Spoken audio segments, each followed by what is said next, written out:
마가복음 11장 말씀입니다. 오늘은 진정한 메시아이신 주님이라는 제목으로 같이 함께 말씀을 좀 나누겠습니다. 오늘 우리가 같이 함께 살펴볼 본문은 11절에서 18절까지 말씀인데요.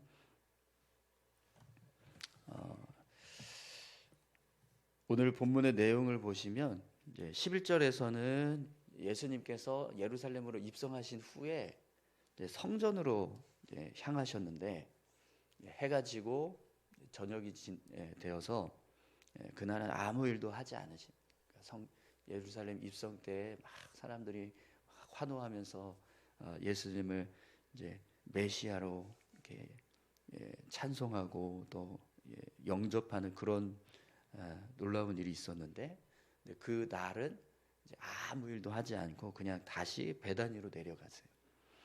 그리고 나서 이제 오늘 본문을 보시면 이제 그 다음 날 다시 예수님께서 예루살렘으로 올라가시는데, 이때 베다니에서 예루살렘으로 올라가실 때 예수님이 시장하셔서 이제 한 무화과 나무를 보시고 열매를 얻으려고 하셨습니다. 그런데 이제 본문 말씀에도 나오지만 이 시기가 무화과 나무에 열매가 맺힐 수 있는 시기가 아니었어요. 그런데 예수님께서 이제 무화과 나무에 열매가 없는 걸 보시고 그 나무를 향해서 저주를 하십니다. 그 내용이 이제 14절 말씀인데요. 우리 14절 한번 같이 읽겠습니다. 예수께서 나무에게 말씀하여 이르시되 이제부터 영원토록 사람이 내게서 열매를 따 먹지 못하리라 하시니 제자들이 이를 듣더라. 아멘. 예수님께서 무화과 나무에 열매가 없는 것이 당연한 시기인데, 그 열매가 없는 그 시기에 그 당연한 무화과 나무에게 열매가 없는 것이 당연한 그 무화과 나무를 향해서 저주를 하시는 거예요. 그리고 그 말씀을 제자들이 들었다라고 기록하고 있습니다. 그리고 나서 이제 그 후에 예수님이 예루살렘 이제 성으로 들어가셔서 성전에 이제 가십니다. 그리고 성전 안에 있던 매매하는 사람들, 재물 파는 사람들, 또 환전하는 사람들, 그들의 상을 다 엎으시고 다 쫓아내십니다. 그리고 어느 누구도 성전 안에서 이런 환전하는 일, 매매하는 일, 이런 것들을 다 못하도록 막으셨어요.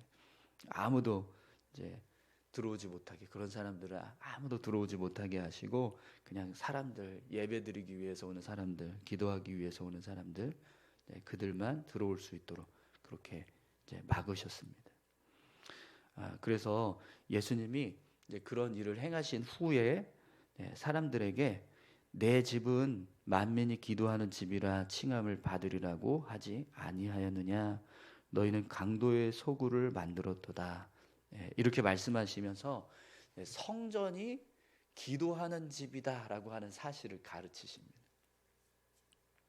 그 모습을 또 옆에서 지켜보고 있던 대제사장과 서기관들이 예수님의 말씀을 듣고 이제 결국에는 예수님을 죽이려고 하는 이제 그런 모의를 하게 됩니다.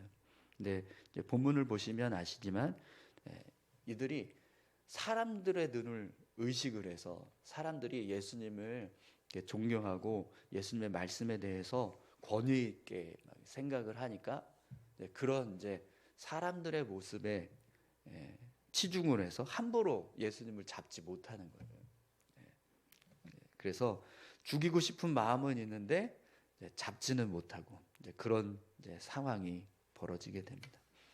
오늘 본문의 내용이 이제 이 11절부터 18절까지의 말씀의 내용이 이제 이런 내용이에요.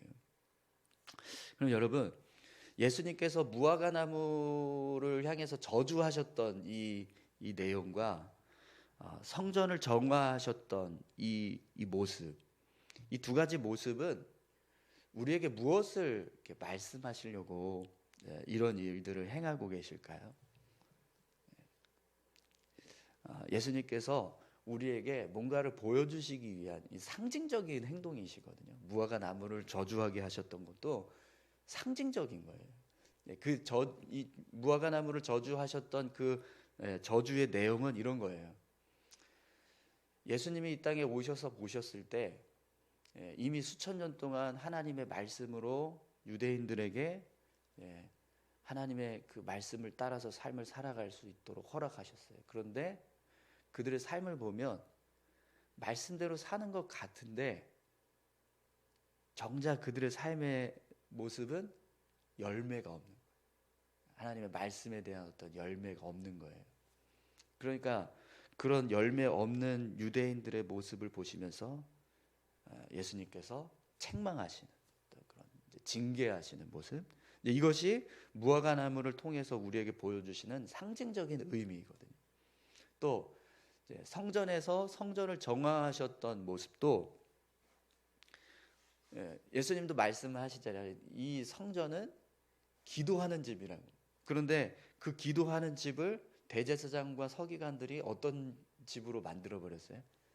자기들의 유익을 얻는, 재물을 파는 매매상들을 다 들어오게 하고 환전상들을 다 들어오게 해서 거기서 수수료 떼먹고 5%, 10%, 막 15% 이러면서 커미션 받아서 자리 잡게 해주고 또 거기서 판매되는 수익금의 뭐 몇 프로는 우리한테 돌려라 이러면서 수익을 얻는 그런 무슨 이건 이게 성전인지 아니면 대공원 매점인지 모를 정도로 그런 일들을 행하는 모습, 그 모습을 볼 때 예수님께서 이 성전이 기도하는 집이고 하나님의 집인데 이렇게 사람의 어떤 유익을 추구하는 그런 어떤 세상적인 어떤 상점의 모습, 백화점 같은 모습으로 지금 변해가고 있는 이게 너무 한탄스러우셔서 그 상을 다 뒤엎어버리시고 성전을 깨끗하게 정화하시는 그런 거룩하지 못한 것, 죄된 모습들 그걸 다 제거해내시고 다시 거룩을 회복하시는 그런 모습, 그 모습, 영적인 회복을 지금 이게 보여주는 거잖아요. 이런 상징적인 어떤 행동을 하고 계신 거예요. 그럼 왜 예수님께서 이런 행동을 하실까요? 이걸 왜 우리에게 보여주실까요? 여러분, 예수님께서 예루살렘으로 입성하실 때 사람들이 예수님을 향해서 뭐라고 외쳤죠? 오늘 우리 말씀도 보면서 막 이렇게 여러 사람들이 막 호산나 찬송하리로다 이러면서 막 외쳤던 소리 들으셨죠? 주의 이름으로 오시는 이여 찬송하리로다. 오는 우리 조상 다윗의 나라여 가장 높은 곳에서 호산나 하더라. 아멘. 여기 보시면 사람들이 막 예수님을 이 예루살렘 입성할 때 영접했던 그 외침 속에 호산나라고 하는 단어가 계속 반복이 돼요. 이 호산나라고 하는 뜻이 무엇인지 아십니까?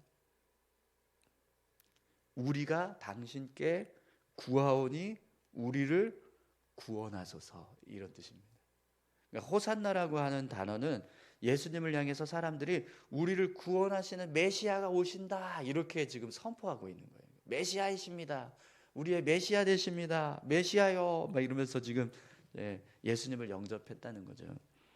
그럼 여러분, 메시아가 가져야 할 메시아에게 있을 권세와 능력이 뭘까요? 메시아 되시는 예수님은 어떤 권세와 능력을 가지고 계실까요? 열매 없는 나무든 사람이든 책망하고 심판할 수 있는 심판자의 권세와 능력을 가지고 계신 거예요. 그죠? 네.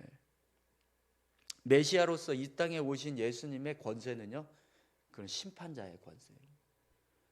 우리가 열매를 맺으면서 살 것이냐, 열매를 맺지 못하면서 살 것이냐, 그걸 판단하시는 분이 바로 예수님이시라는 거예요. 네. 여러분, 예수님이 우리의 삶을 돌아보시면서 열매가 있는지 열매가 없는지 그걸 판단하실 겁니다. 네. 아멘이신가요? 네. 예수님 그러신 분이세요.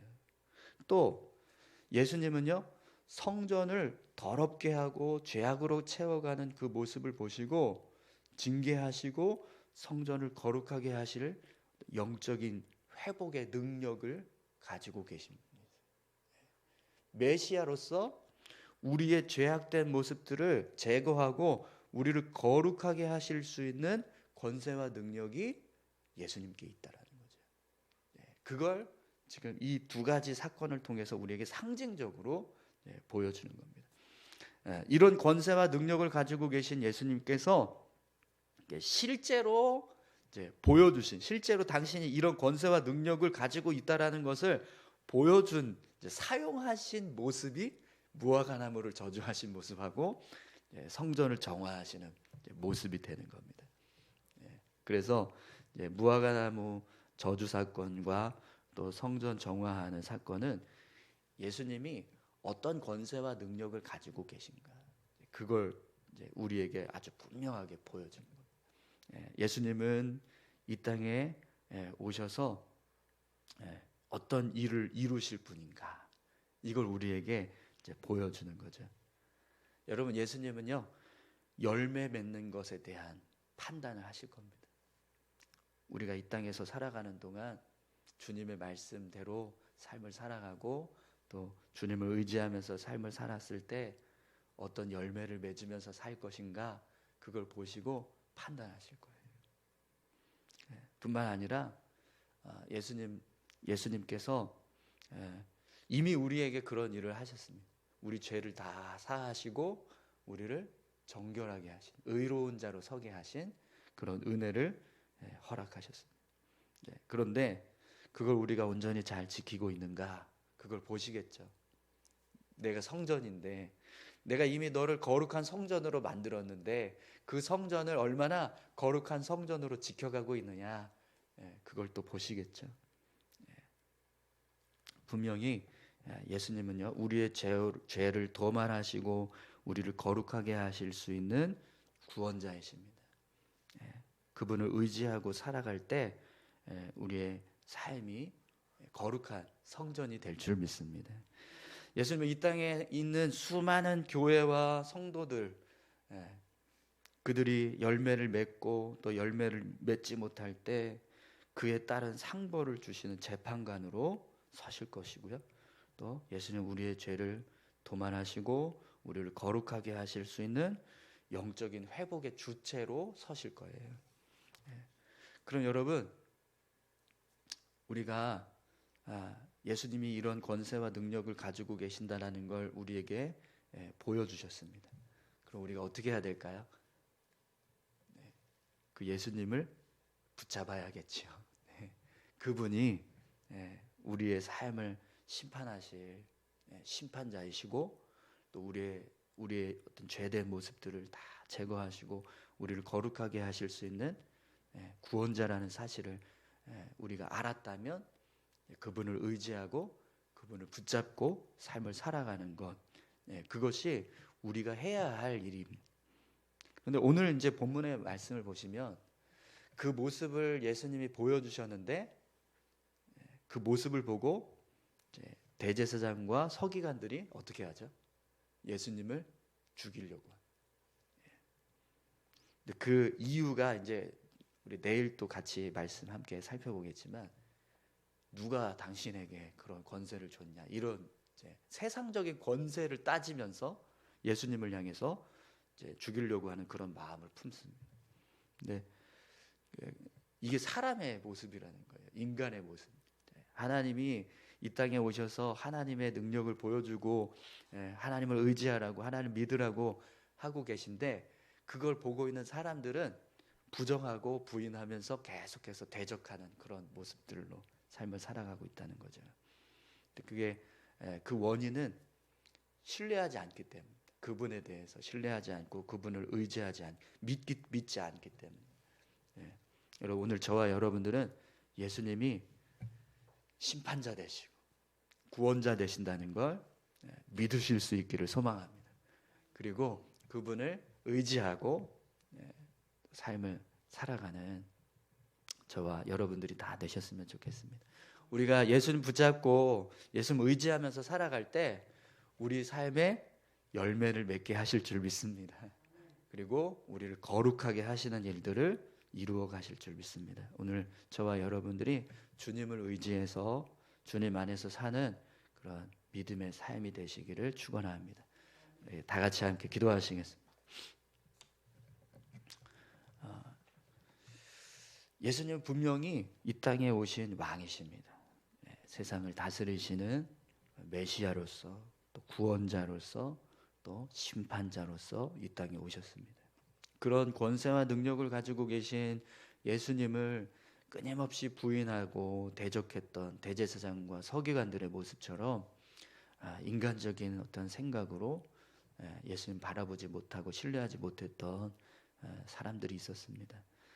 그런데 오늘 우리는 그런 사람들의 모습이 아니라 예수님을 메시아로, 구원자로, 또 심판자로 이 땅에 오신 분이라는 사실을 믿고 살아갑니다. 우리 그 주님 더 분명하게, 더 확실하게 믿고 의지하면서 삶을 살아갈 수 있게 해달라고 우리 같이 함께 다 같이 기도하시겠습니다. 하나님 아버지 감사합니다. 예수님 열매 없는 자들 심판하시고 열매 있는 자들